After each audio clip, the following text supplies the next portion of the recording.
The Club 73 Touring Car Championship may be just a few weeks away, but tonight we are at one of the most demanding circuits on the iRacing service for the King of the Hill in the Club 73 Touring Car Championship. Well, hello everybody, slightly later than billed here on Apex Racing TV. I'm Adam Bath, and alongside me is iRacing World Championship driver Alex Simpson. And Alex, we've had to wait a little bit longer than we were first thinking, but yes, the King of the Hill. We were at the Nürburgring for the King of the Ring last season, but who's going to be coming out on top? It should be interesting to see. Yeah, this is going to be an interesting race. Hello, everybody. Good to be here. Bit last minute, but we managed to make it. And yeah, apologies for the timing confusion. We thought we were kicking off at 8, but just a little bit later than that. Yeah, I mean, Bathurst, great circuit. Very, very challenging. Very tough to drive in a rear-wheel drive that likes to rotate coming off the corners a little bit. I imagine these, front-wheel drive cars are going to be an absolute pain in the butt trying to navigate through. I guess it might be better to have the car just it's going to understeer rather than lose it with some sort of oversteer. But I don't know. I think it's going to be a tough old one. Of course, the season starts next week at the Club 73 Touring Car Championship on Apex Racing TV. We go to some pretty demanding circuits over the following weeks. Just trying to find them for you. We start the season at Donington Park on the 6th of August. Then go, that's the media day actually, we go to Laguna Seca on the 13th. So 2 weeks away we'll get the season started. And then Watkins Glen, Silverstone Historic, Alton Park at the beginning of September, Circuit Gilles Villeneuve, Road America, Okayama, Monza GP, Road Atlanta, and Donington Park National to end the season, plus an end of season special events that has just been put on the release, incidentally on the 22nd of October, which is yours truly's birthday. Alex, and last time out in the Club 73, we went to the Nürburgring, the Nordschleife for the King of the Ring. John Roberts completely bossed it, and now we're racing around Bathurst instead. Well, yeah, this is what we hear. It's been changed just so John can't smash it. We heard about his zero instant VLN race that he did solo or something like that. So, yeah, the admins decided, right, enough is enough. Let's give him a bit more of a challenge. So now he's got the mountain to deal with. But yeah, I think there's a lot of drivers out there that know this circuit perhaps a little bit better. It's still a tough track. Now, the Nordschleife, of course, is just crazy difficult if you haven't learnt it. But this is no different. This will catch you out and end your race pretty quickly. Not long left in the qualifying session. And yeah, at the moment, Alex, is a few familiar faces at the front. We've got David Baker. Well, he couldn't be 007, could he? So 006 for him, ahead of Stuart McFadden and Michael Hall. So the top 3 BSR drivers there. And Chris Wood in 4th. A regular to the Club 73 Touring Car Championship, and Miguel Freitas rounding out the top 5. Yeah, still a bit of time for them to change position. What we got, maybe some people will be finishing up a lap and they'll have maybe one more. So. But yeah, looking at lap times, 2 minutes. What are we looking at? Yeah, so sort of 2:14-ish, something like that. So yeah, it's it's a long old lap around here. So people just pulling over. Fitzsolomon, so back into the pits. Running through the format for tonight, it's just a 1-hour race. That is all there is to it. I don't expect there to be any mandatory pit stops during the race. Well, we haven't been told that there's going to be. Well, actually, no. Sorry, Andrew has done. There is some fuel arrangements to try and force a pit stop. Okay. Oh yeah, fuel in at 40%. I'm seeing the Kias. Yeah. And also they have done some fast repairs as well, just to be nice to some people. Well, that's something to watch out for as always. From memory, from when me and Alex have stood in for Mr. Woodhouse doing the Club 73 Touring Car Championship, the pit stop races have definitely provided some entertaining races. And of course, with being a multi-class event as well, the Kias have to watch out for the Jettas. And if those Kias come up on a pack of Jettas, Alex, it always gets pretty frantic, especially if it's going to be around the mountain section where there's very little room for manoeuvre. They're going to have to be patient up there, aren't they, I think. The track is very, very narrow there, so... fortunately, there's quite a big power difference between the two, so the Kias can get by pretty quickly. But yeah, in some places they're just going to have to wait. But it could cost upwards of sort of 3-4 seconds on the top of there if they catch them at the wrong time. Not long to go in the qualifying session now. In fact, checker flag is out, so we'll see which drivers are left on their lap. Not too many, judging from the sounds of it, Alex. We've only got about 2 cars left. I think Pete Harrod is on a lap now. I don't know if he's crossed the line before the checker flag, but it looks like he's on it at the moment as he heads up the hill. The mountain, I should say. Yeah, like I say, just a few cars. Whitehead's out there as well. No, that might have been just him just finishing up. Where's John Roberts? He's coming down the... No, that was the end of his lap, so he didn't improve. So yeah, let's jump back with Pete Harrod and see if he can improve, because he set a lap, but it's not very good. One that we would honestly expect Pete to be a lot quicker than. Saw how good he was at Mid-Ohio last week, or last Thursday in the BSRTC. Now flying down the mountain now through the dipper and on his way to Forest Elbow. Illustrious names on the circuit. Through the right-hander here, and then hard on the brakes into Forest Elbow. That's the corner here on the left, and then onto the Conrod Straight, where we're going to be seeing the Kia Optimas reach their top speed, going into one of the main overtaking points on the circuit, Alex, if you can get it right, or maybe even a massive trouble spot, the chase. Yeah, absolutely. And they do fly down here as well. We're let's just have a quick look at what sort of speed Pete's doing at the moment. So close to 265 kilometers an hour there as well. So absolutely flying. It's what's that, about 160, something like that? Pretty close, I think. Yeah. That's pretty quick, for a Korean-built Kia Optima. I'm sure they're watching on with pride in the factory. Pete Harrod comes across the line, does a 2:15, that's 5 seconds quicker, and puts him 4th. There you go. There we go, that's quite a difference. And you're right, Adam, I'm sure they are watching from the factory. We've got a series, yeah. In them on. They're like, oh, look, we're a bar first.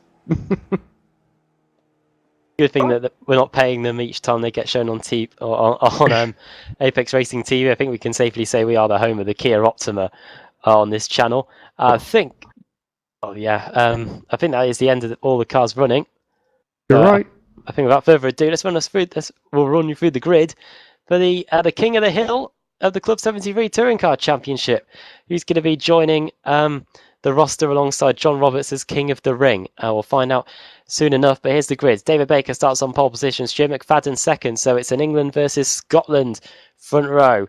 Michael Hall in 3rd, Pete Harrod 4th, then Chris Wood in 5th, Miguel Freitas in 6th, 7th Lewis Bibby, 8th Mark Woodhouse, 9th John Roberts, the aforementioned King of the Ring, and then Stuart Atkinson in 10th, 11th Peter Van Gool, 12th Andrew Whitehead. He is the last of the Kias. In fact, Scott Malcolm is. Then it is Pete Solomon in the Jetta, he's on pole there. Steve Hooper 2nd, Adam Hedgecock 3rd, David Ayres 4th, James Nash in 5th, Sean Gardner in 6th, Ian King in 7th, and he will round out the 20-car grid.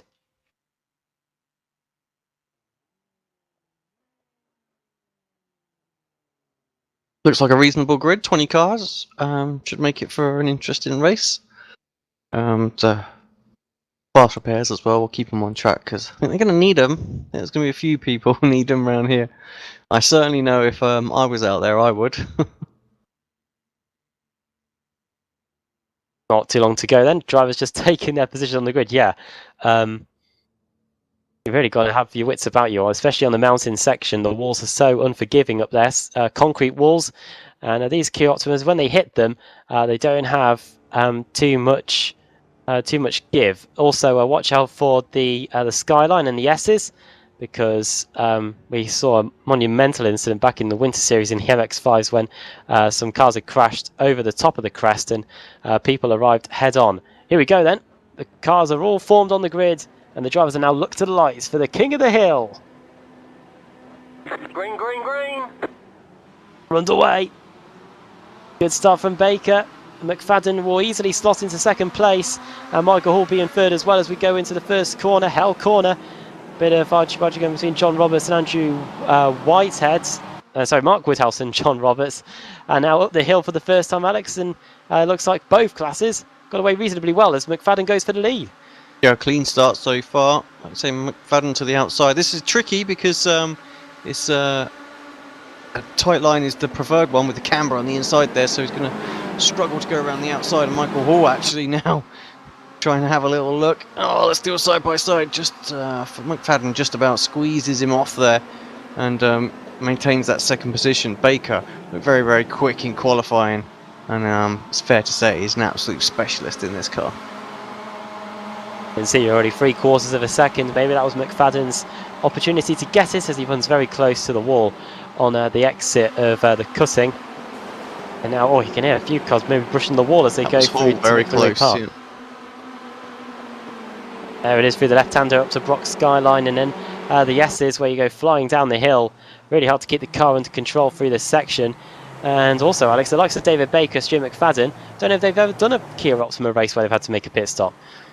I'm not sure actually. I don't know if they've ever done any sort of like special guests in this one, but yeah, be new for them, something to deal with. Just having a quick look at the Jetters as well. They're all got away nicely, no issues. Bit of a separation already. The top three starting to pull away.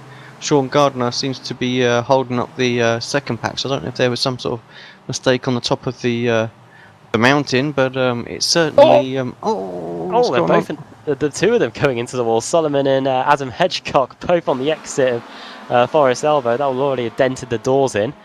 Good thing they're on the left-hand side of the car. Not much of slipstream on these. I'm quite surprised. 3 kilometers an hour. That's all we're seeing is the difference between Fitz-Solomon and Hooper. So brought up to about 5. But that's not a lot of slipstream. It isn't really, is it? Well, especially considering that, and there's literally nothing hanging off these cars apart from a few wing mirrors, as Solomon and Hooper go at it for the lead on the exit of the chase on their way towards the final corner. Murray's, but no way through there. And Steve Hooper will lead the opening lap after starting second on the grid. Look at the amount of curve he takes there through the final corner, and this might be Fitz-Solomon's opportunity. Yeah, he got a much better run there. Just made a little bit of contact. Hooper moves over as well just to try and cover him off, but it was too late. Solomon was already there. Had to concede and give him the extra room, and now tries to come back across and get the slipstream, and Adam Hitchcock says, on your bike, I'm already there. No room at all, and he might get hung out to dry here as they go down the straight. Let's see what kind of speeds these Jetters can get. A bit of bump drafting going on there. Down the straight, that might not work. Just ask us at Le Mans. And it will be Hedgecock that might just get second place, but Hooper trying to get involved as well. In fact, Sean Gardner's dropping down the order. I don't know what's happened to Sean for some reason on my timing screen. He's down to 5th. Yeah, Nash just got Gardner. They're still side by side, mind you, so good battle. And back up the inside goes Gardner, so he's himself back to that 4th place in class. And Nash has to settle in behind. I believe James is going to make an appearance in this series next season. Interesting little trailer at the start of this one as well, with the Mustang caught our attention a bit sharpish, didn't it? I wonder how that's going to fit in next season. Yeah, 3 classes of competition, and that'll be definitely something to watch out for. Yeah, we've already got the Kias and the Jetters. We covered the Mustang on a Monday night in the Ritmatech Sports Car Series, which heads to its next race meeting this week. And yeah, it'll be interesting to see which class is actually the quicker out of the Jetta and the Mustang.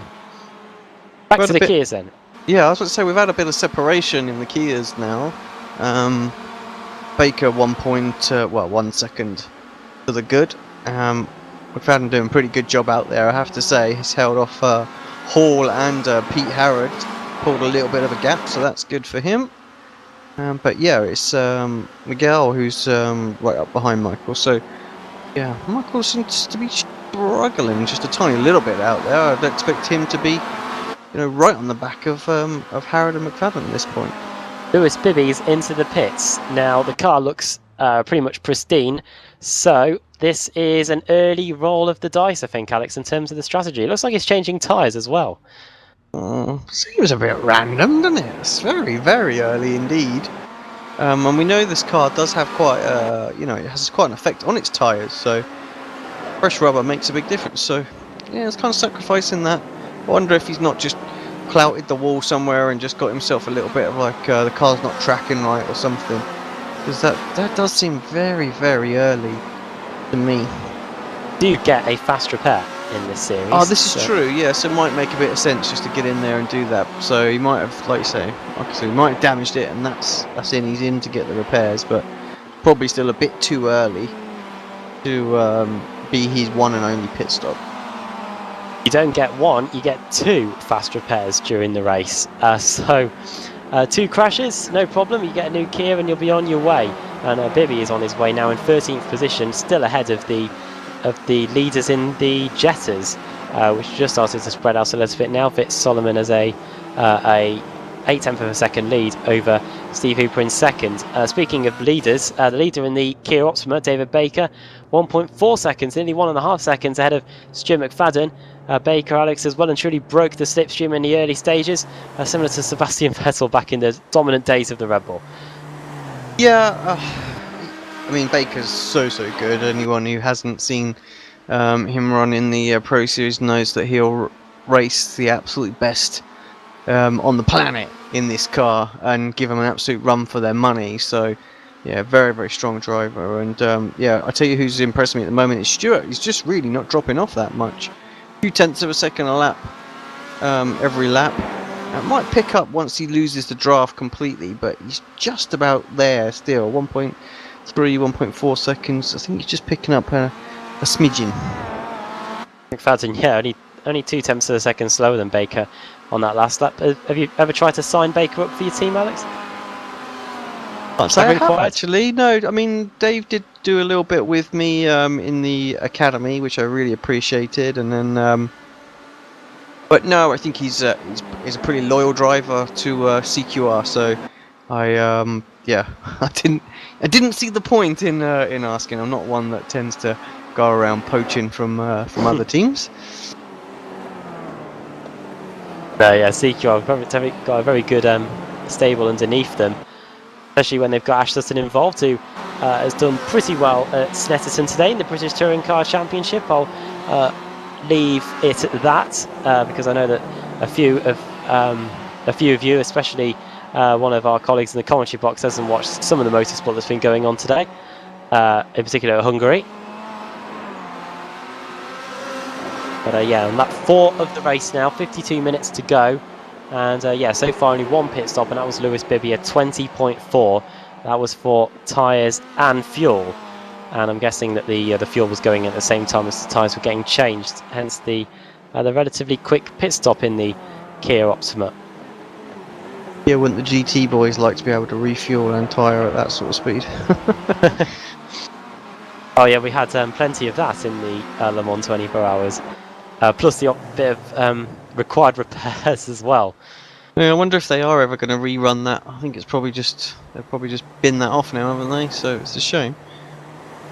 We're just waiting for it to blow over, I imagine. It was a shame. Adam Hedgecock in his boosted motorsport Jetta. Whitehead doing the paint work on that again, I imagine. Never fails to deliver a nice car, does he? Speaking of Andrew Whitehead, he's just overtaken Scott Malcolm in must have been in the chase. This is a nice free car pack, maybe even a gaggle. You could say as he goes to the final corner. Scott Malcolm on the outside, and Whitehead's teammate, that is Peter Van Gool, having a little look at the inside there through the final corner. Fine margins here, and two of the, well, they're both sporting on my screen anyway, the two liveries that are really fighting for the Pro-Am Championship in the BSRTC. Yeah, certainly I'm not too sure what's going on with deliveries. I'm running on trading paints, so there wasn't paint packs, so if some of the drivers are wondering why they're not showing quite right, obviously we've got special guests from different series as well, so that was my orders for this one. You've got Scott Malcolm in an Automech car, haven't you? I have got Scott Malcolm Yes. in an Automech, yeah, I haven't got Peter Van Gool in anything else. He's just in a black car. Okay, I've got him in a purple boosted car on my screen, but they're going wheel to wheel. Malcolm and Whitehead going up to the cutting here through the left-hander, and Scott Malcolm, who did pretty well with the Automech team in the BSRTC on Thursday, despite having a back-of-the-grid penalty for race 1, mixing up with Andrew Whitehead, whose boosted team did exceptionally well too. I think they might have even got 2 wins, yeah. Yeah, fantastic job as we're on board with Whitehead as he's at top of the mountain now, trying to feed the car through there as well. It's like threading the needle. Absolutely got to be so precise, so easy to make a mistake. Through the dipper there, and yeah, Peter Van Gool now on the rear end of Scott Malcolm, and look at the gap that Andrew Whitehead has made in just that short space of the lap.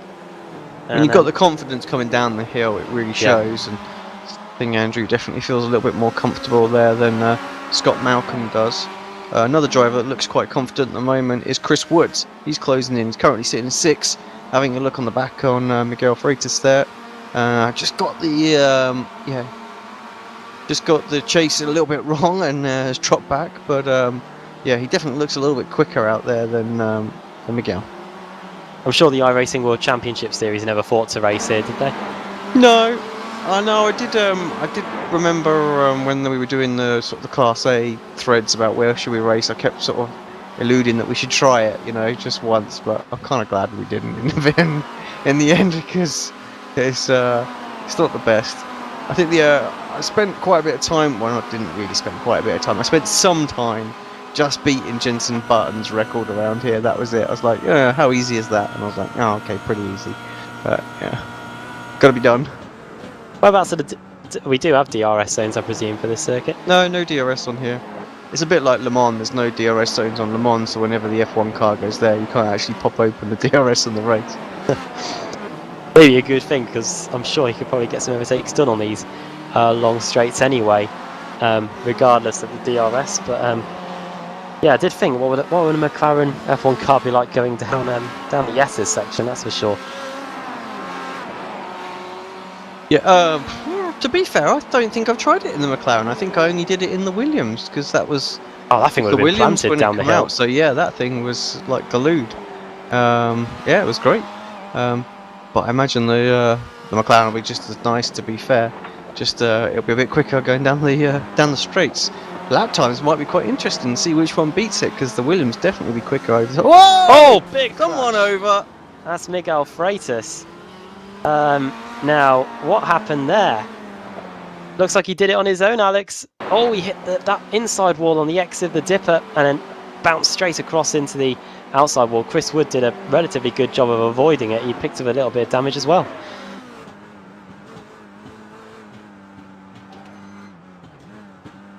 Now, Freitas, of course, on the replay, he should get back to the pits because he knows he just turned in way too early, didn't he? He was like, there's a wall there. Got that all sorts of wrong, Miguel. Well, he'll get back to. Oh, that's shades. Oh, I'm having visions of our Ferrari 458. No, not 458. 488 going down the Conrod straight there. He knows that once he gets back to the pits, he'll get a new car. So worth trying hard, isn't he? Look at that. Oh, he's got the baby's got the steering wheel at all sorts of angles.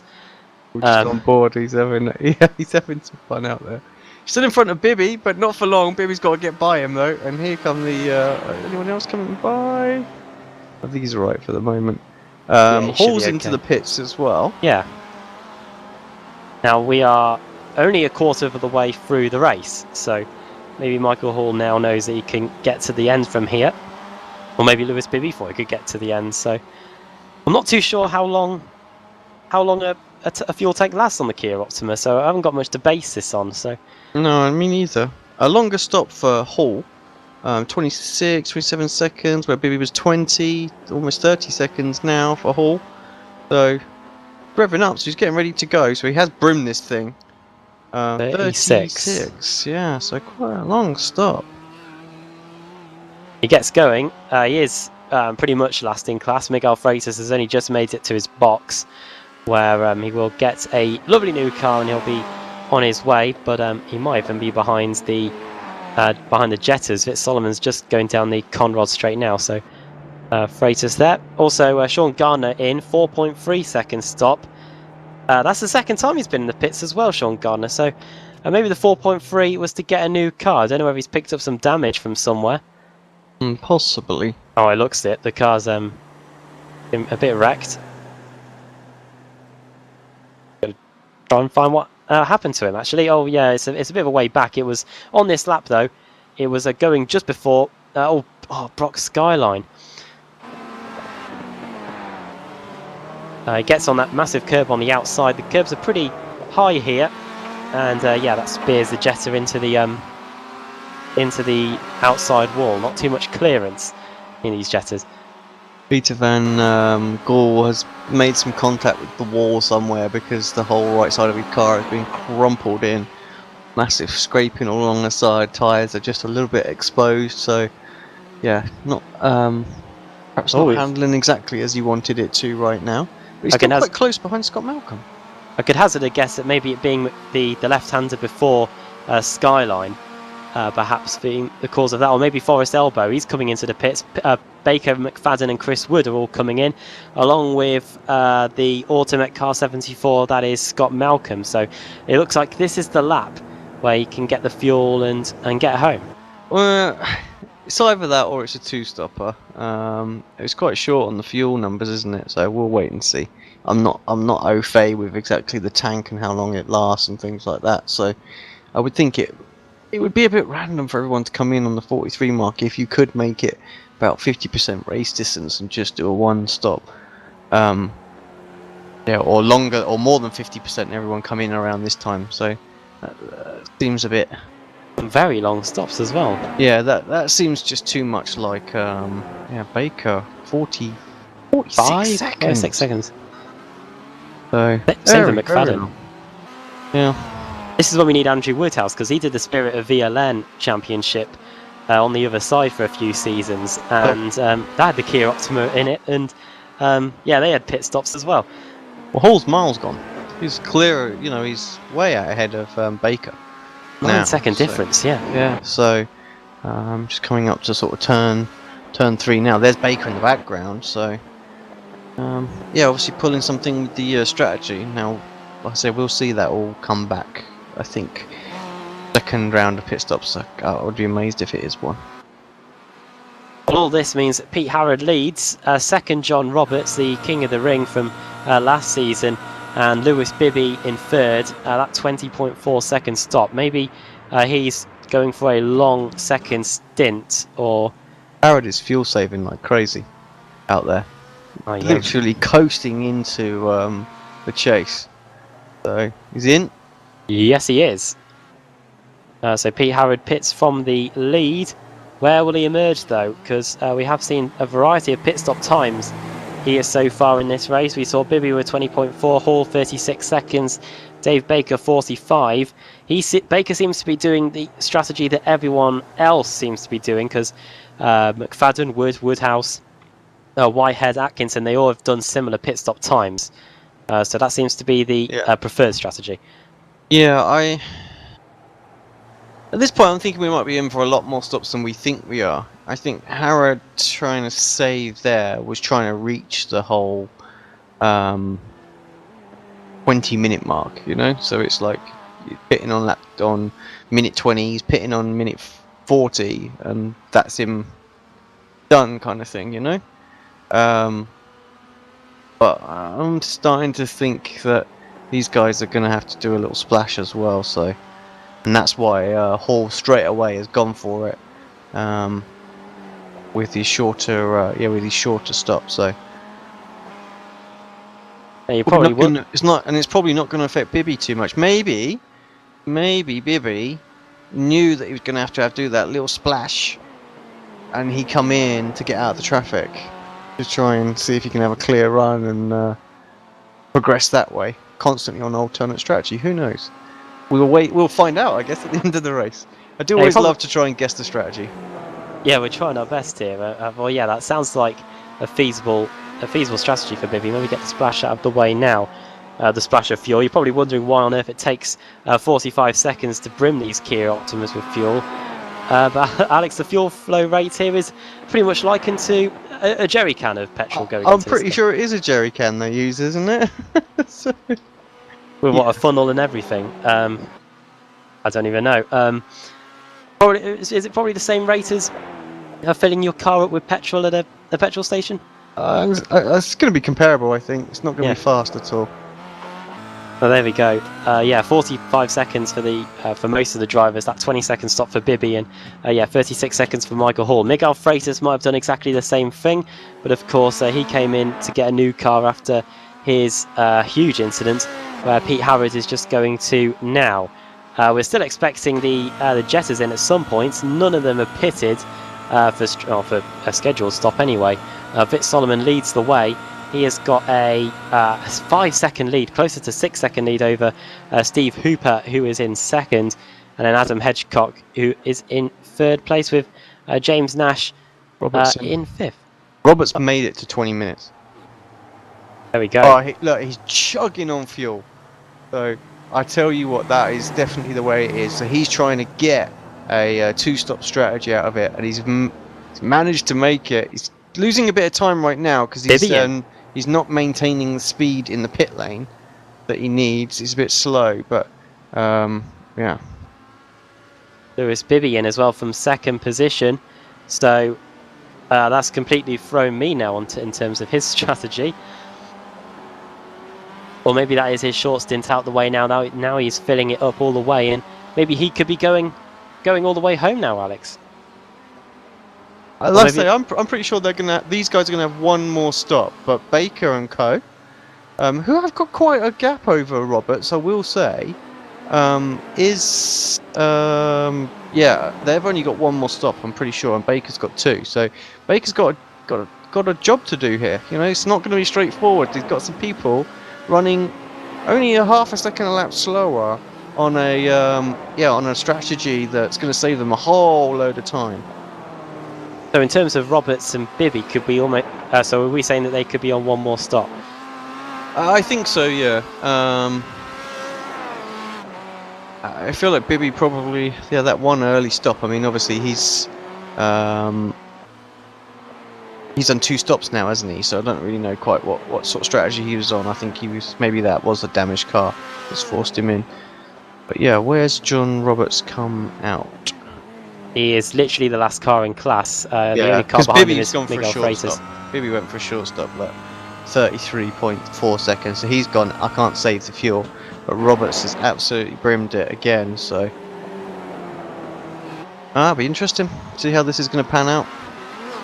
Into the pits for the 3rd time comes Sean Gardner. So I don't know what's happened to him. Is it another damaged car? Well, it looks like it, Alex. The front right doesn't look too good. Smashed, doesn't it? So unfortunate for Sean. Check in with the Jetters as well, because they haven't pitted at all yet. So Vit Solomon still leading the way. He's got a 6-second lead over Steve Hooper now. Oh, you might want to. I'm really confused about what happened to Sean Gardner there. Might have had a black screen or something, or a screen freeze, or something of the sort, because he literally just goes straight on Conrod Straight. Yeah, strange one. And I think he's used up all his fast repairs. So he's going to be sitting there for a bit. Into the bits comes James Nash. James Nash in car 6. Seems to be a number of choice. Yeah, we'll have to see if the rest of them come in the next lap or 2. That will determine whether or not they're going to go for a 2-stop strategy. And so Hall being chased down by his teammate now, as after all these pit stops have panned out, it's Hall that leads, but clearly on a very alternate strategy right now. Hall has taken a lower fuel stint in this one, so that will cycle back around towards the at least not the next pit stop, the one after that. Could he be fuel saving, because he is lapping pretty slow compared to David Baker, of course. 2:17.0 on that last lap for Hall. Baker 2:15.4. That is 1.6 seconds quicker. Could be. Didn't seem like he felt particularly confident, did he? In the pack behind, he wasn't able to get up to the likes of Howard and McFadden, who we've seen Hall race and beat regularly in the Pro Series. So unusual to seem a bit slower than them. So yeah, it might make a bit of sense that's what he's doing, but it doesn't make sense that you would come in early and do a sort of a shorter fuel strategy if you were then going to start to fuel save. It seemed a bit odd. Here come the Jetters then. The Kia is starting to lap them now. That is Hedgecock. They're just getting by now. He's third in class. Then the next car they swoop by is Steve Hooper, second in class. Baker picking up the slipstream from the rear of his teammate Michael Hall. And they're now going to go into battle as they go through the chase. And towards the final corner on lap 11, we've got just under 35 minutes to go here. Still got over half the race to go in the King of the Hill in the Club 73 Touring Car Championship. See what Baker's lap time is like now as they come through the final corner. Now that he's got onto the back of Michael Hall, of course, two teammates in the BSRTC. Michael Hall does a 2:16.7, 2:15.6 for Baker. Another 1.1 seconds taken out by the Season 7 champion. There's Fitz Solomon, the leader in the Jetters, getting lapped. And Adam Hedgecock, who is third in class in the Jetters, Alex, has now come into the pits for his stop. Yeah, so that was the lap after James. So this definitely seems like the one. Solomon and Hooper are round again, so they're clearly trying to make this half-hour mark, I think, so that they can just do the one stop. They're going to be close after this lap, but I think they're going to need another one. Bibby and Whitehead, very, very close. Yeah, Bibby and Whitehead fighting over, wheel to wheel for 7th and 8th as they go into the first corner. And in the background, another boosted car in the mix as a Jetta comes out the pit lane. This might not end well. We could be about to go 3 wide.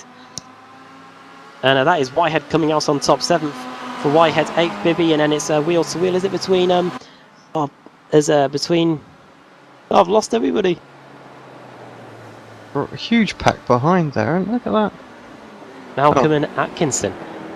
Oh, and Atkinson up the inside of the Automech car into turn 2, into Griffin's Bend.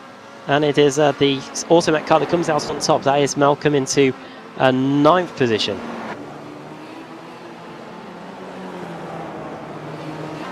Bit of racing there. Yeah, 2 nice battles going on. I think we've missed Baker go through. We have. Oh, it was a pretty straightforward move from what I saw. Anyway, it was just down the mountain straight, and Michael Hall stayed on the outside. Yeah, I'm not obviously teammates, so I didn't expect there'd be too much fighting going on there. Baker running a different race, of course, to Michael Hall as well. So Baker on his way now. Like he has got no concerns at all about the fuel saving. So Baker just running a strategy of going flat out. Positions then after the first round of pit stops. David Baker leads, second Michael Hall, third Stu McFadden, Pete Harrod in 4th, McFadden really on his own at the moment. Then it is Chris Wood in 5th, Mark Woodhouse in 6th, 7th Andrew Whitehead, who's still battling away with Lewis Bibby. In fact, we'll just stay with these guys as they go over the crest and into the chase. Bibby taking that early pit stop, now fighting with some cars. He's on the grass and he somehow saves it. I thought that Kia Optima Alex was making a beeline for that Caltex outside wall. Pretty close. Now it's still on. Bibby, of course, beat me to a win in the BSR World Series at the end of 2016. And both of them missing the apex by quite some distance there going through the final corner. This might be Bibby's opportunity. Whitehead again, just edging over to the middle of the track, making sure that Bibby can't get through. Peter Van Gorlin again as well. Yeah, well, that's about right from when he went in first time, isn't it? So, side by side then for these two. Whitehead on the inside, on the left-hand side of your picture. On the right is Lewis Bibby. Whitehead later on the brakes, and there's that confidence in the car that he was telling you about, but he runs out wide on the exit. Bibby could get alongside again as we go into the cutting. And he does.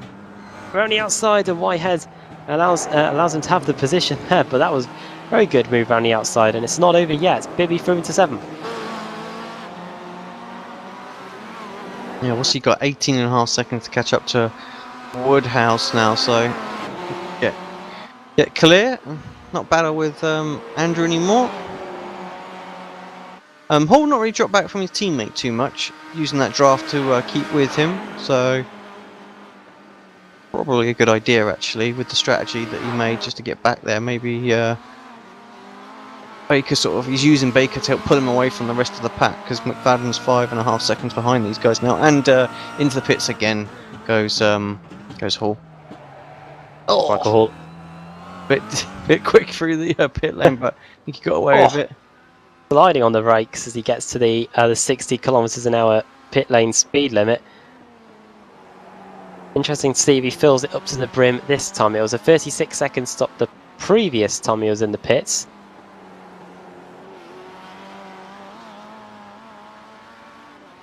Fuel going in now.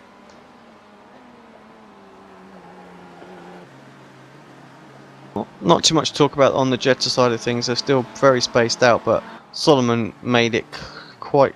he's in the pits, so he's made that half-hour mark and he's in.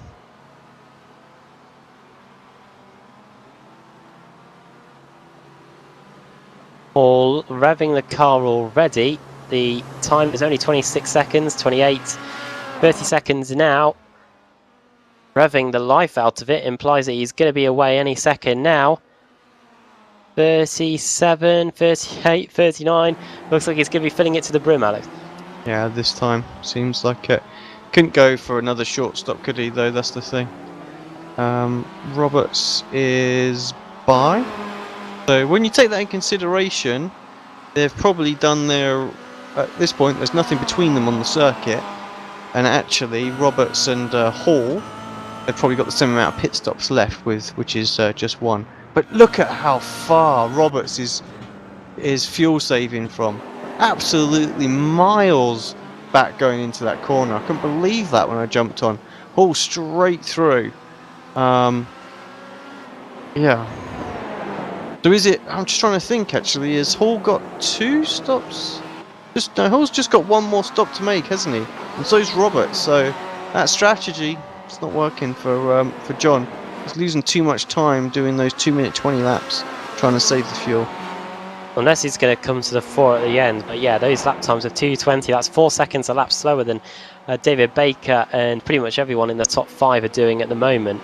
Yeah, it's going to be hard to see John Roberts being near the front at the end of the race unless Baker has to make a sudden last dash for the fuel. Of course, he's still yet to make his second visit to the pits.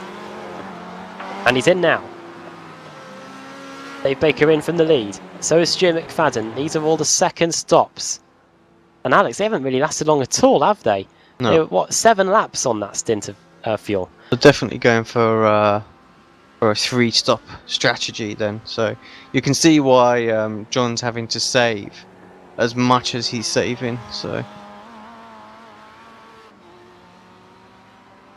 Pete Harrod again assumes the lead. Pete Harrod staying out for the time being. Also in Chris Wood as well as Stuart McFadden.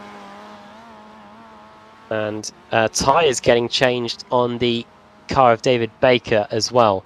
So he's going for the fresh set of sticker tyres.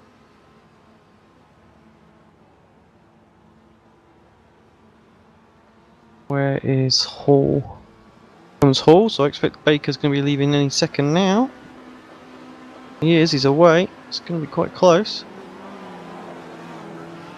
He joins behind Michael Hall. Of course, yeah, Hall goes through. They set pretty much the same pit stop times. 44.1 for Baker, 44.2 for Hall. But it is the CQR car that comes out on top with, well, it looks like a pretty decent outlap. Yeah, nailed that, didn't he? And that's what's got him back into that position.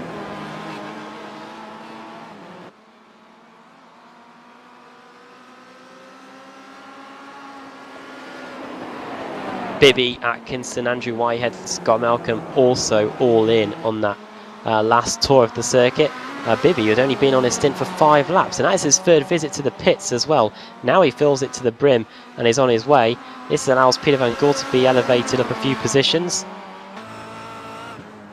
I'm really not sure what's going on with some of these strategies.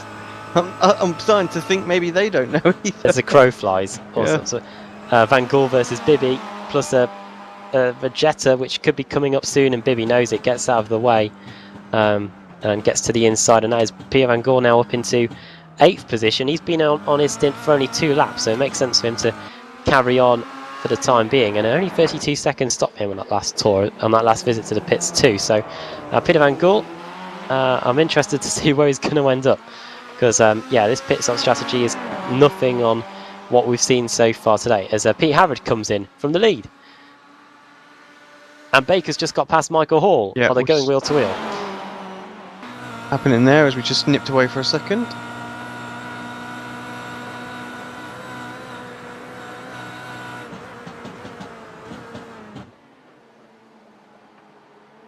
Straight through, no issues there again, no real fighting between the teammates. I'm sorry to the Jetta guys, they really haven't, not giving us anything to show. They're so far apart from each other. We jump on board with Steve Hooper as he's coming down the mountain. Hedgecock 6.7 seconds behind him, and Solomon 6.1 seconds ahead of Hooper. So that's the kind of separation that we've got at the minute. Woodhouse in, Harrod in. Those two making their second visit to the pits. Pete Harrod only on his stint for 7 laps compared to Woodhouse, who managed to stretch a further lap out of the fuel. I think that might have been one of the longest stints we've seen of the day. I haven't been keeping too much a close eye on how long they've been on the fuel for.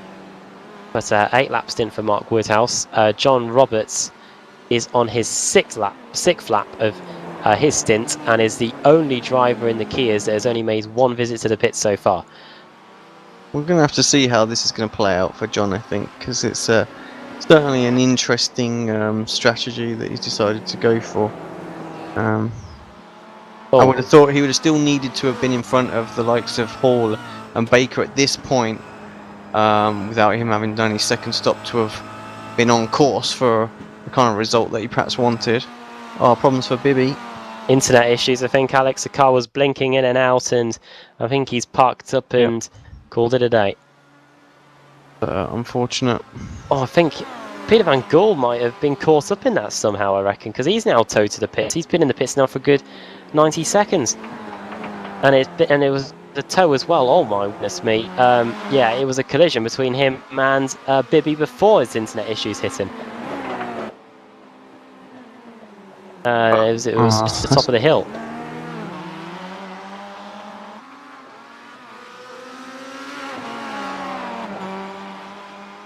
Did we get to see that on the replay?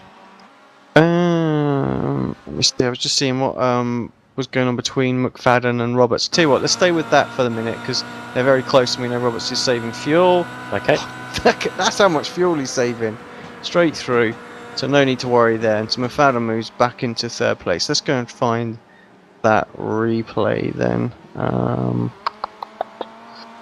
Where's Peter? There he is.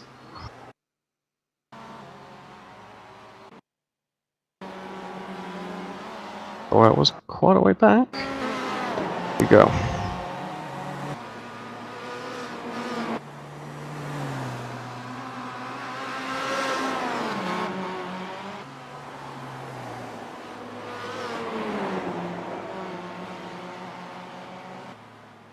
Side by side at top of the mountain.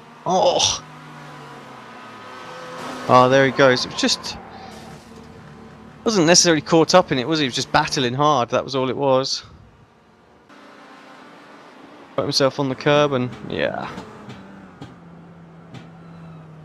See what I want to do. Just want to spend a lap, because we haven't really sort of done that with John Roberts, so we can see the extent that he's saving fuel. Oh, he's using a lot of the gears there. This is his 7th lap of his stint. Yeah, nothing sort of out of the ordinary here, I would say.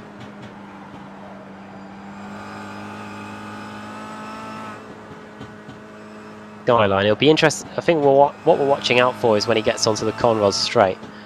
There, that's quite a bit. Just in the sort of engine braking there. On the hill, letting it roll down the hill more than anything. The power down there, but yeah, like you say, it's the 2 main straights that's really going to be the key. Look how long he waited before getting on the throttle there.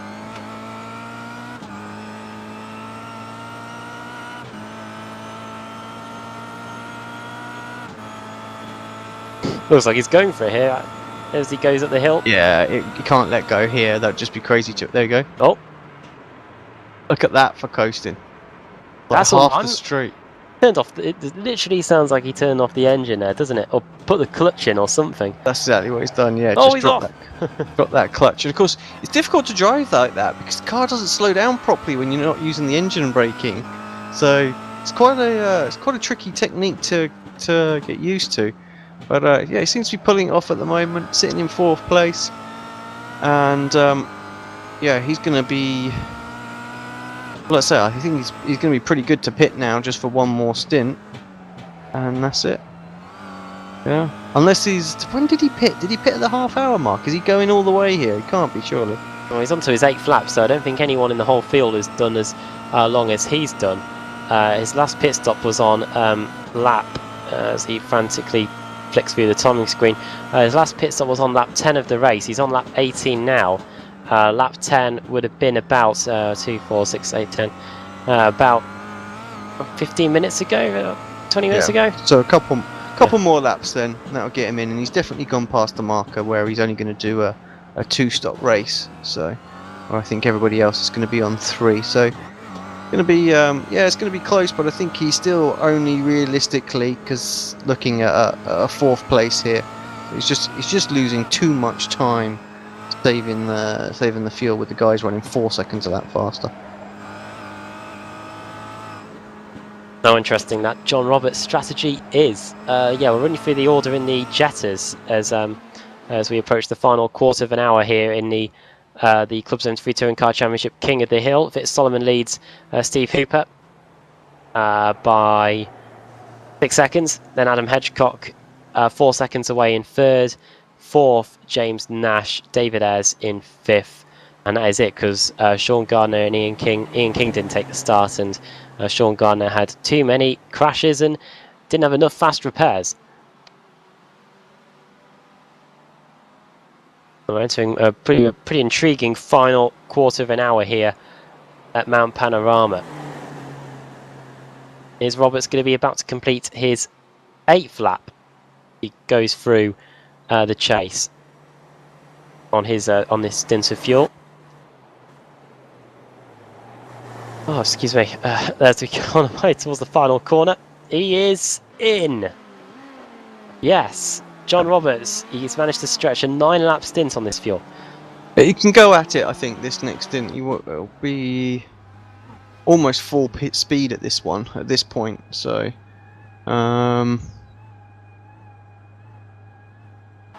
Yeah, it's a tough one to say. So, but I say I think he's looking good for a 4th, which is going to be a good result anyway. But yeah, I definitely think Baker, Hall, and McFadden, they've just gone at it really, and made sure they've done this 3-stop race. Seems to be the best option. Interesting to see how long this pit stop time will be for John Roberts. I'm expecting it to fill it all the way to the top to get to the end. Down to 7th position. See if anyone else goes by. Both Miguel Freitas and Andrew Whitehead, his teammates, have gone by, so that demotes Roberts down to 9th. Stuart Atkinson is just coming across the line now, so he'll be putting Roberts down to 10th, and Scott Malcolm not too far behind either. So Roberts will be effectively the last car in the Kia Optimus. 45.5 seconds stop for him, and he gets on his way now. It's all going to come down to the strategy then for his race. It's make or break, really. Well, to get to he is 1 minute and 19 seconds behind David Baker, and it is a 1 minute 5 pit lane time to fill the car all the way to the top. So Roberts has got to find that time from somewhere. If he wants, I think if all the cars in front pit again, the nearest he'll get to the front, is probably a spot on the podium ahead of Stuart McFadden, who was at a crash, I think. Yes, he has, and a big one. Oh, he's buried into the wall, so that 4th place that John was looking at maybe now going to be 3rd. Let's have a look back, see exactly what happened. What went on there? Oh. Great avoidance by Pete Harrod there as well. I don't know what happened there as well. What was that all about? Maybe a screen freeze or... Come past the back marker, didn't he? And then just carried on turning. Maybe wheel disconnected or something for a second. Very odd. But yeah, two heavy hits there for Stuart McFadden. Wow. As the Automet car gets pinballed. Yeah, Michael Hall in. Michael Hall in for the third pit stop of the race. This is going to be, I expect... are we expecting a short pit stop here? Not really, because he went short earlier on, didn't he? So yeah, got 15 minutes to go, so it's still going to be sort of way into the 30s, I'm sure. Stuart McFadden somehow has got the car back to the pits. I think he has enough fast repairs, so he'll get a new car. 36 seconds. He does have a new car, yeah. 36-second stop for Michael Hall to get him to the end of the race, we think. Yeah, and Roberts is nowhere near Hall. Like, Hall is coming out now, and John's only going into the final straight through Murray's. So, quite a way behind that. So, it's going to be so straightforward even for a top three now, even though McFadden made the mistake. So got a lot of work to do out there.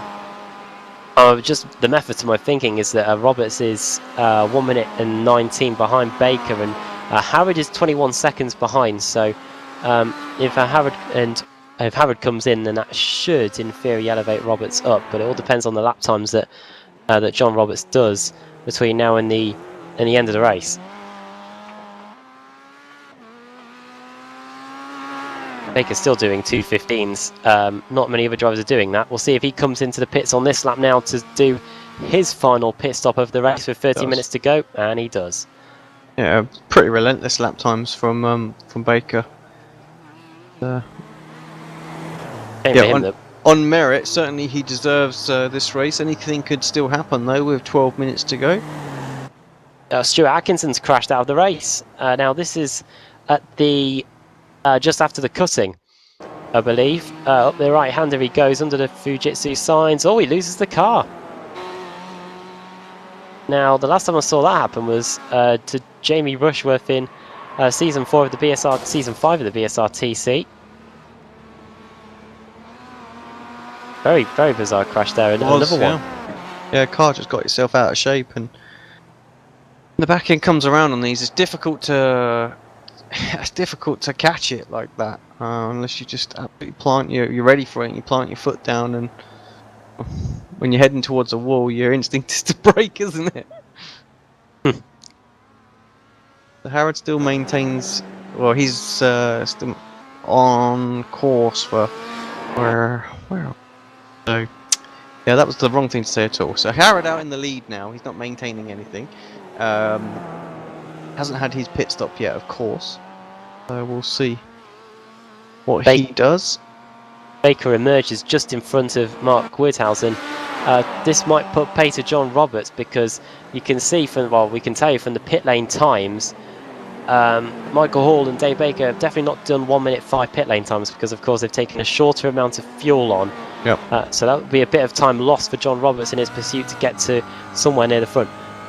Good 10 seconds there, isn't it, alone? So yeah, and John's only in front of people who have sort of almost crashed out at the minute. So, but again, still no one else has done, apart from those two, no one else has done 3 stops. See what Pete Harrod does. Is he going to be in this time? Harrod is the man to watch, of course, because he is effectively third place. He gained that third place by avoiding Stuart McFadden's crashing Kia Optima just in the part of the circuit which he's going down now, the Conrod Straight.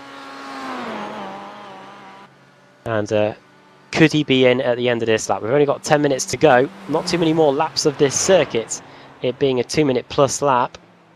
And Harrod now into the chase and into the chicane. Is this going to be the lap for the red and white race sub liveried car? 2-time Club Series champion, he stays out.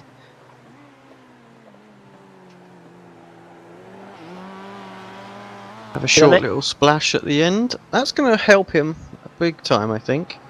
It's not going to get him to the likes of Baker and co, but certainly going to consolidate his position as on the podium, I feel.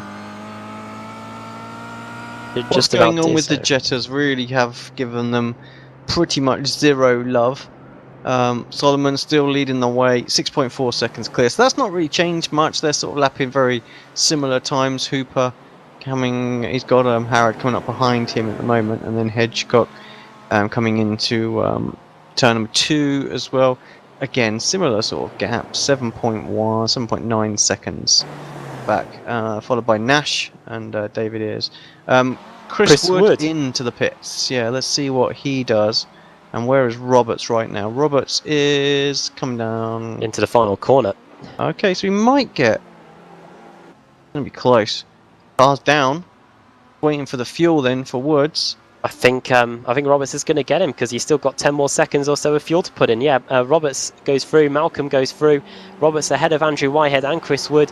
This puts him up to 6th position now. Now there you go then. So, yeah.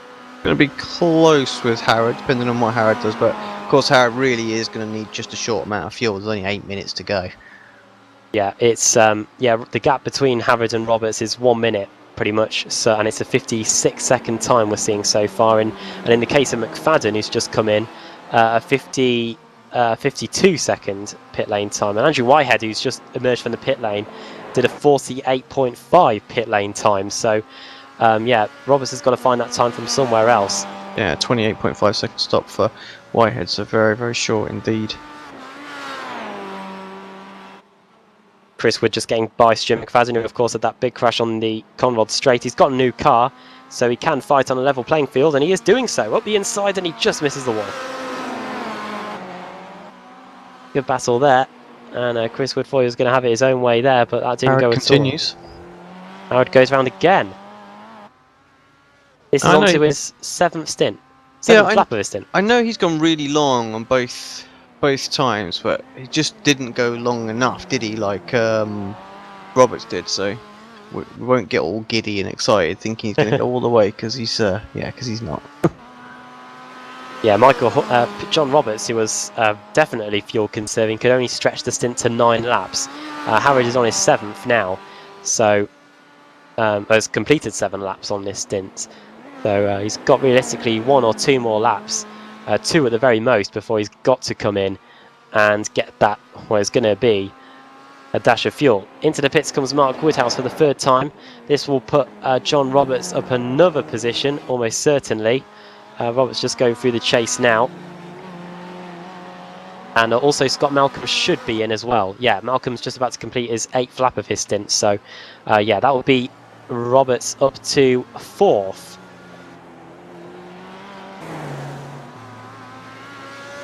Might just miss out on the podium, I think, Alex, here, but 4th place is still a good return, I think, for this strategy. Yeah, I think so. Hard work doing that. So, yeah, Woodhouse not leaving at all. Seems like he's going to be in there forever. Back on board with Harrod. This is the one that I'm interested in now, how those two are going to pan out. I'd say this can be a really short stop.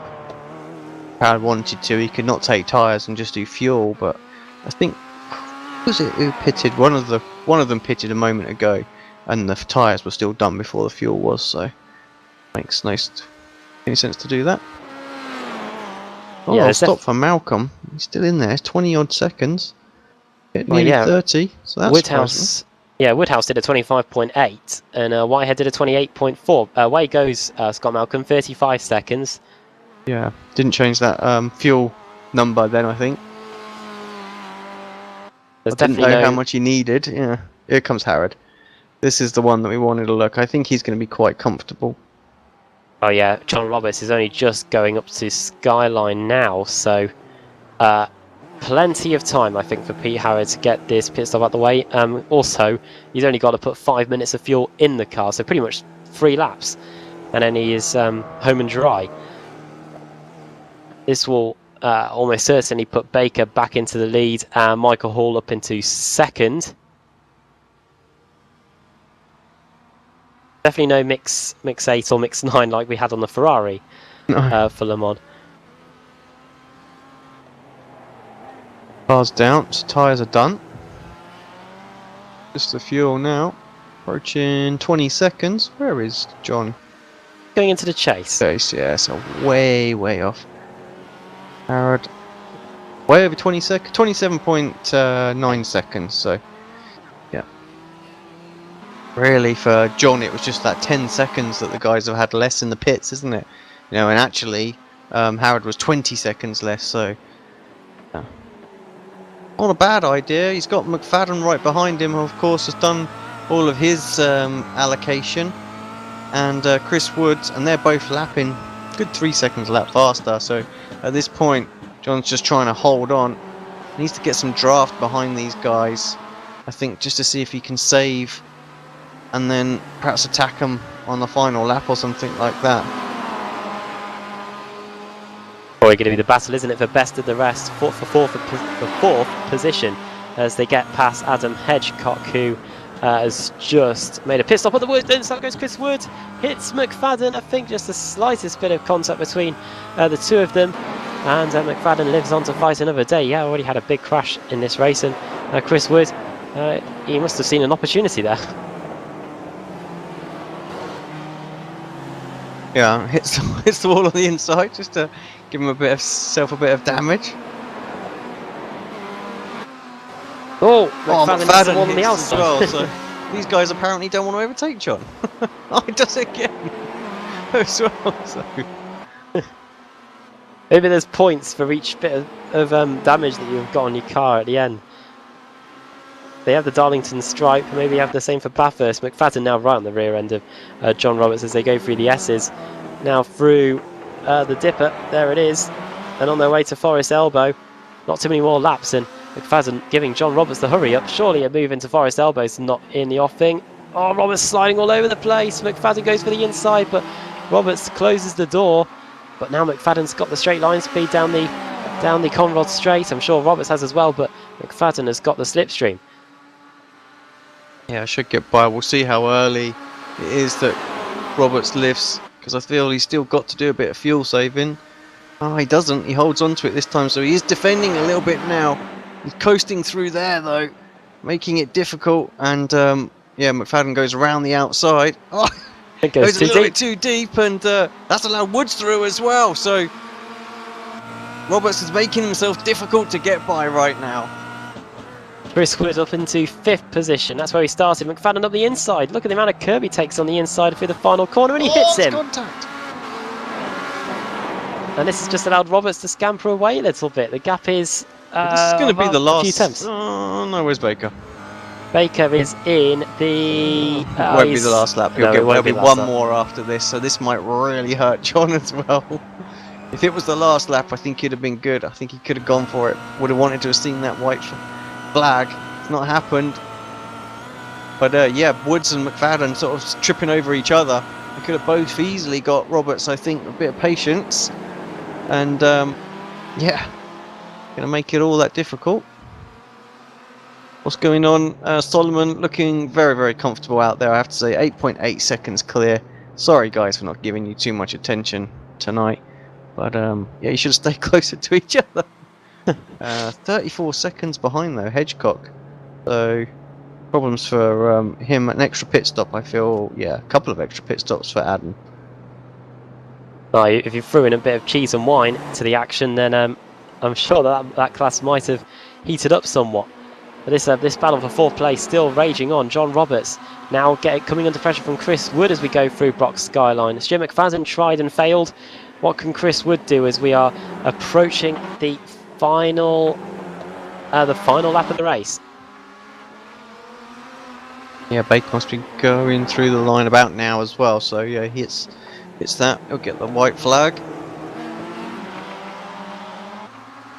Dave Baker starts the final lap of the race then in the King of the Hill. Who's going for Roberts ahead? They'll close them up pretty quickly.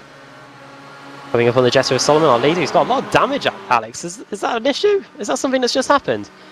That looks like something that's just happened because Hooper's through. Okay, we've got... What's going on with that battle? Let's stay with that battle just for a second, and then we will go back. Again, Woods and McFadden are fighting. Right, let's hit the replay and see what exactly happened to Solomon, because that must have happened just as we come off of him. Skyline. Bang into the wall. It was just before the S's. I just actually skated across the gravel, which did nothing to slow him down, and into the wall. 1 lap to go as well. Oh, this doesn't look like he was turning.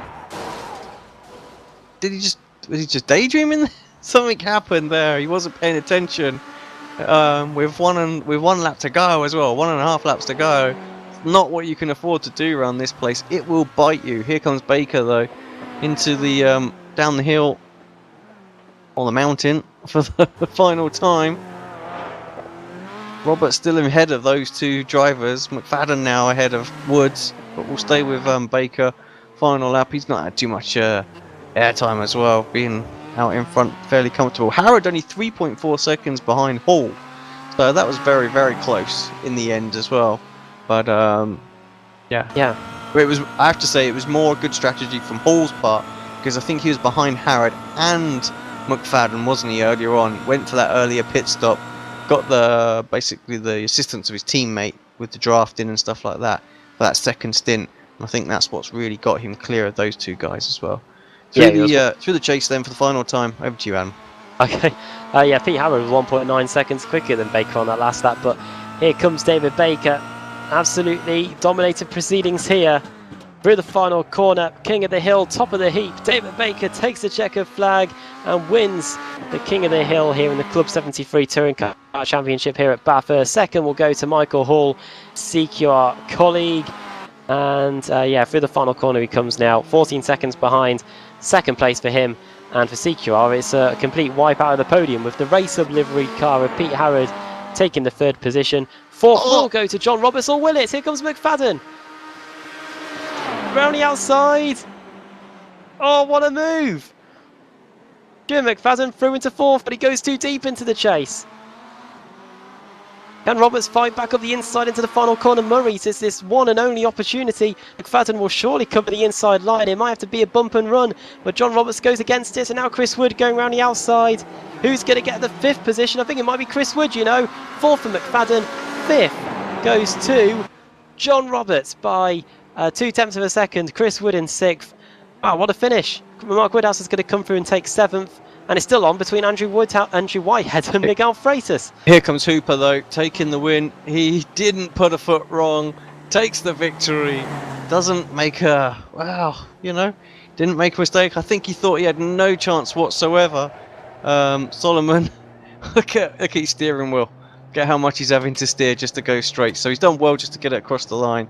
He's going to just about hold off Hedgecock, who's closing in pretty rapidly, but with only one corner left. He's not got anything to worry about too much there. So second place for Vit Solomon. He'll be kicking himself in that car right now. But yeah, good drive from Hedgecock as well. Little consolation for Vit Solomon, but it always seems to be the penultimate lap for me where I always seem to make the mistake that ruins a race-winning opportunity. Fortunately, there's no rewind button. Adam Hedgecock comes through, yeah, takes the final spot on the podium. James Nash just makes it across the line. I thought he was out of fuel for a brief moment there, but he takes fourth in class. David Ayres is on his way to what will be fifth place.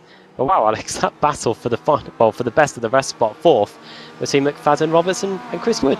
Yeah, brilliant little battle as the CQR lads just try and tie up the track. McFadden finds a way by though. He's like, thank you. Top Gear trio at Rockingham from a few series back going on there as they go over the hill. Formation finish. The CQRF or the CQR Kia Force working well, and now McFadden might put pay to that. He is really holding them up. Oh yes, they hit each other. There you go. Fail, lads, fail. Oh! I thought he was going to try the slowest quarter panel of all time. Nothing. The trees are in the way. Get out of the way, trees. Good stuff. Adam, I got Andrew in the comms channel, so let's drag him up and have a quick word with him. Mr. Andrew Whitehead. Hello there. Well, I don't know. Are you in this formation? Oh no, you're parked at the side of the track. I ran out of petrol.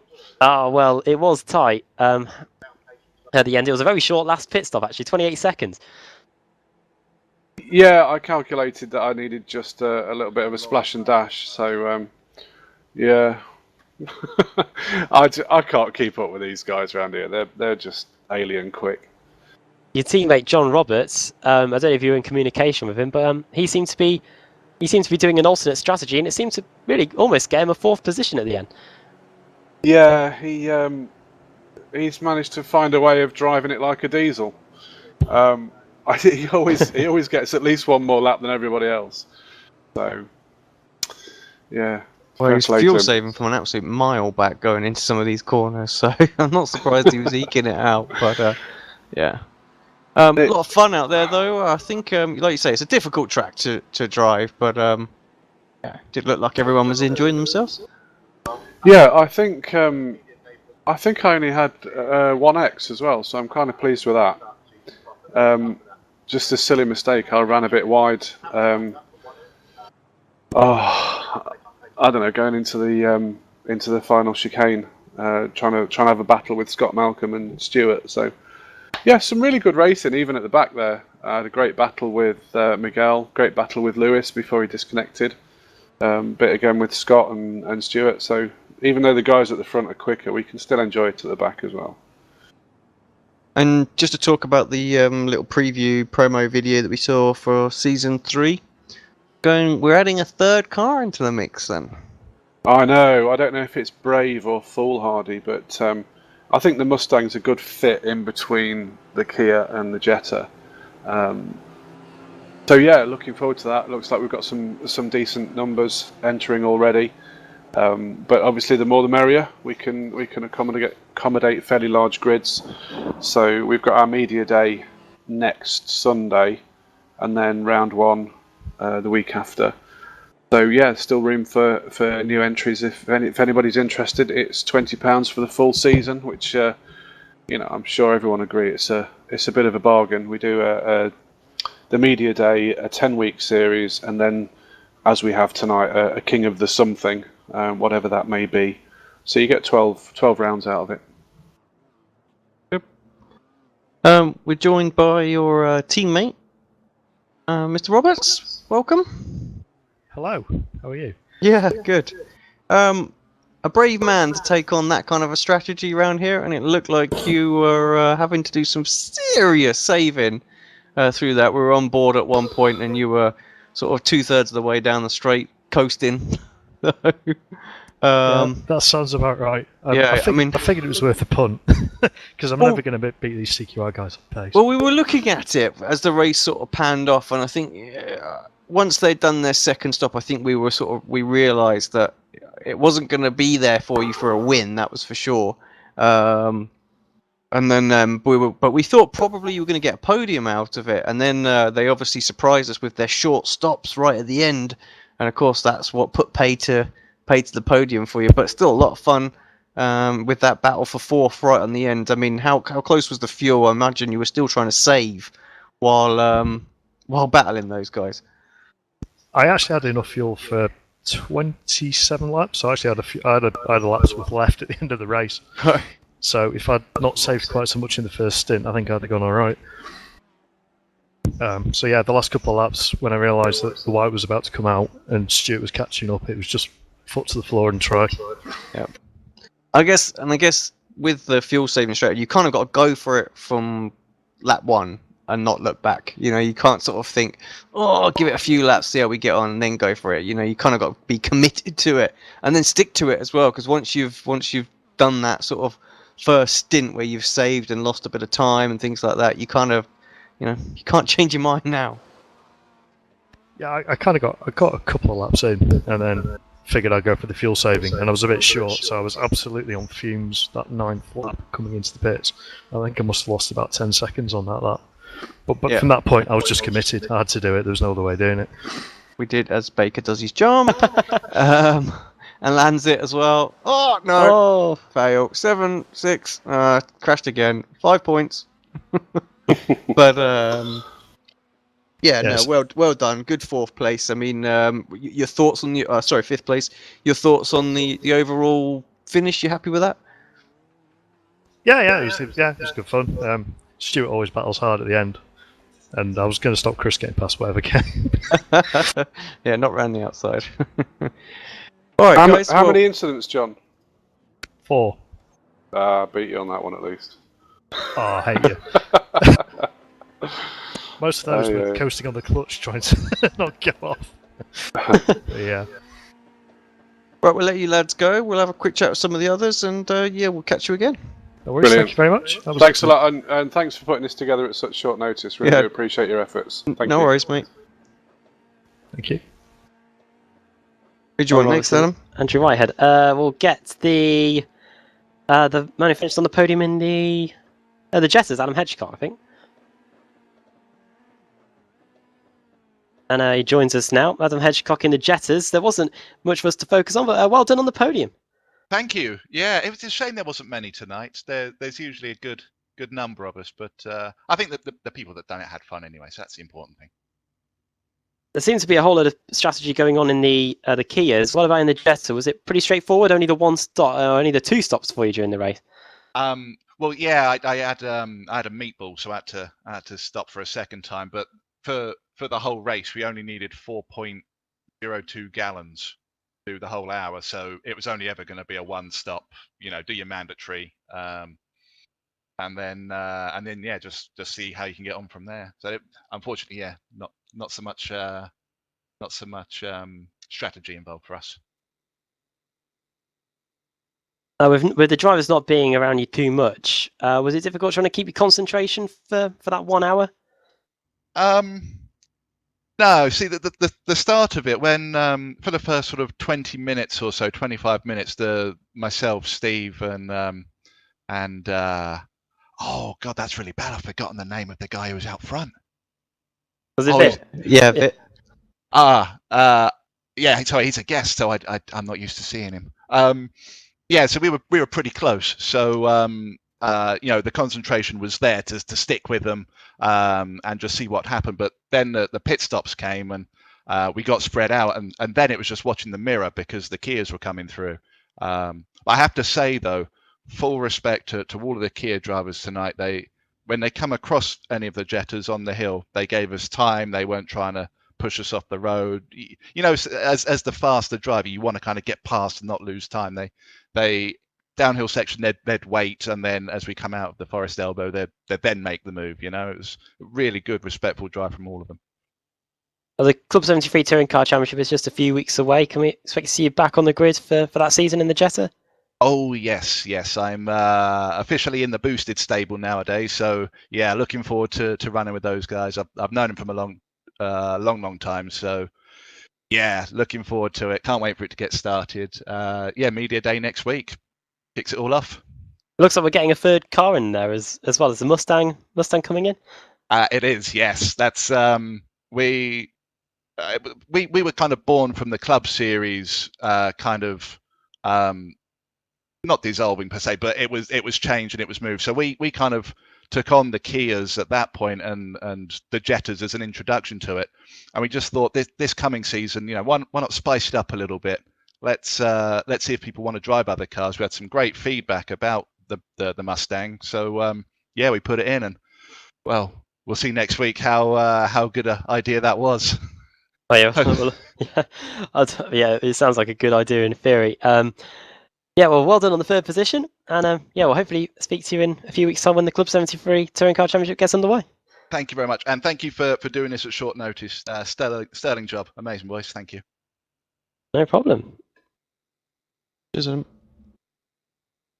Adam Hedgecock there, so we're now back down to 1 Adam in the in the commentary box. First, we better speak to Dave. Oh yeah, our race winner, Dave Baker, joins us now. 006 takes the victory. King of the Hill, Dave Baker, congratulations. Thank you very much, guys. Of course, with the fuel strategy that was thrown in, 3 pit stops, did you pretty much know from the beginning what you were going to do, or were you taking it as it was going on? Not at all. I was so surprised to see Mike jump me in the first one, and we were kind of like, what's happened here? So yeah, it took us all a little bit by surprise having to stop so much, but the good thing was it meant we could get fresh tyres each time, which around here was a lifesaver. Take it you didn't have to use the fast repairs at all during the race? I think I had to use one, just because I think when you come down, sort of down towards Forest Elbow, sort of the compression can kind of give you a little bit of damage every now and again, and it sort of takes it off automatically from that. But no, luckily I managed to avoid hitting the walls, which is the main thing around here. It's a shame, really, that you haven't been able to use this track to get much practice for Bathurst and the BSRTC, because I don't think we're going here for too much for a while in the championship anyway. I think it's like the first round of the showdown or something's here, or it's like the last race of the regular season. So it's going to creep up on us soon, and I can't wait. I love this track. Oh yeah, well, Mid Ohio last week, last Thursday in the BSRTC, able to get a win in that, I think, weren't you? Only thanks to Ash being the generous teammate that he is and kind of wanting to play wingman for us, because passing around there is very difficult, but luckily he just sort of let me through to then try and hold up the Apex guys a little bit, so wouldn't have been able to do it without him. Well, today, I think it's probably one of the first times you've been able to race in a Kia which has involved a pit stop during the race? Andy Katz and I teamed up quite a while ago to do some of the old sort of BSR. Spirit of VLN races. Yeah. So the two of us, we kind of did some pit stops in those on some of the longer races. They were really good fun. And then at one point, I think in BSR, we did do sort of Some team races. Yeah. Yeah, I think I remember teaming up with Rob Plumley for a win round Donington in one of those. So, but it's been a while. And it just takes so long to put the fuel in. Oh yeah, 45 seconds to put about 8 laps of. Well, just about 8 laps of fuel in. Yeah, just about that. It's jerry cans, so it takes a while.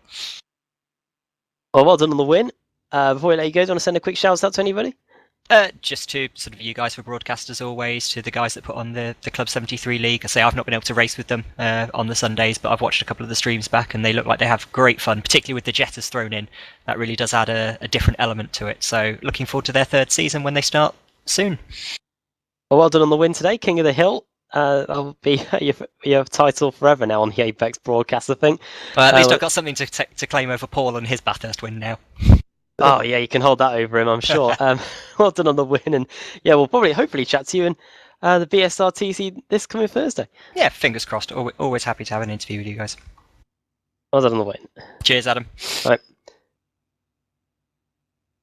Dave Baker there, and Alex, I think I'll leave you with the two Automech drivers who are, as always, eager for a quick word, Scott Malcolm and Stuart McFadden. Yep. Hello, guys. Welcome to the booth. Right. Hello. Just a good race out there for yourself tonight, Stuart. Bit up and down. Had a little mistake halfway through, and then ended up having to battle back. But good fun at that last stint. Yeah, it was really good fun. When I went in for my fast repair, I just stuck all 4 tyres on it and just low fuel and just absolutely gunned it. See what we could do. It's always fun. That. What happened on the Conrod Straight? Sorry, Stuart. Was there a screen freeze or a black screen that caused the car to veer off into the wall? No, it was just me being an idiot. Okay. Well, at least you're truthful there, I suppose. Yeah, we did. It's still going to make me. It's still going. If I don't realise my own mistakes, it's still going to make me any better. So, at least if I can own up to it, then I'm not going to do it again. So, I'm no one for making excuses for things. Well, it made your race a little bit more exciting at the end there, anyway. Yeah, my heartbeat was like 200 beats per minute going past John because I had steering damage and I didn't know what it was going to be like through Conrod. Not that fast right hander, I don't know what it's called, but I didn't know what it was going to be like. So my heart was beating like hell. It wasn't nice, but overtaking them was nice. And Scott, your race a little bit different, but just talk us through that, how it went. Happy with that? Remember what you said this time. Yeah, I'm happy with that. Right? I think I could have made a bit of a mess of the pit stops at maybe like about 30 seconds behind 8th and 9th place, but I'm happy with the way that went tonight.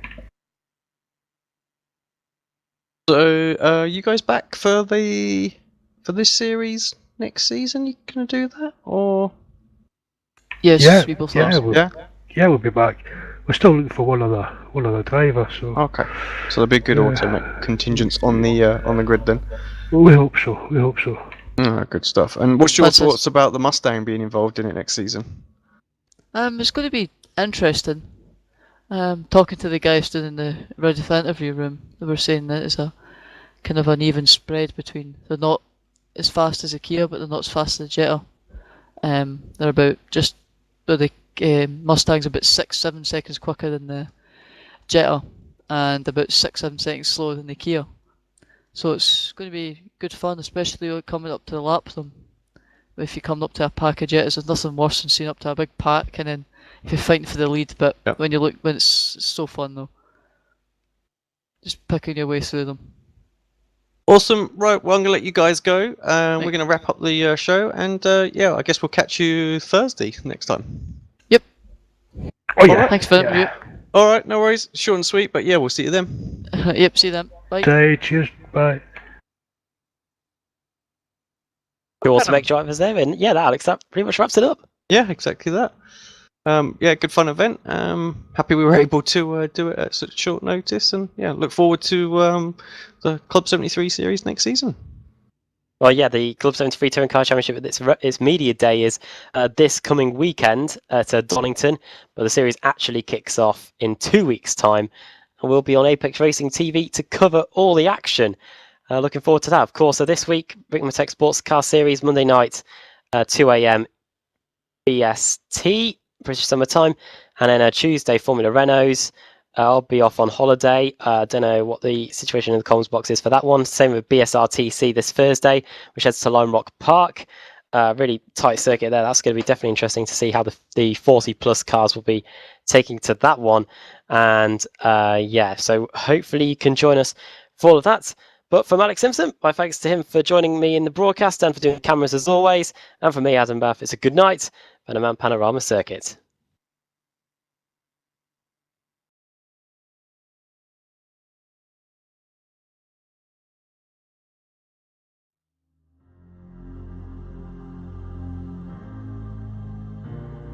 From far away they came to us with knowledge. They changed our world and left us without warning. They will return the day when they are needed. Our gaze is shifted upwards to the sky.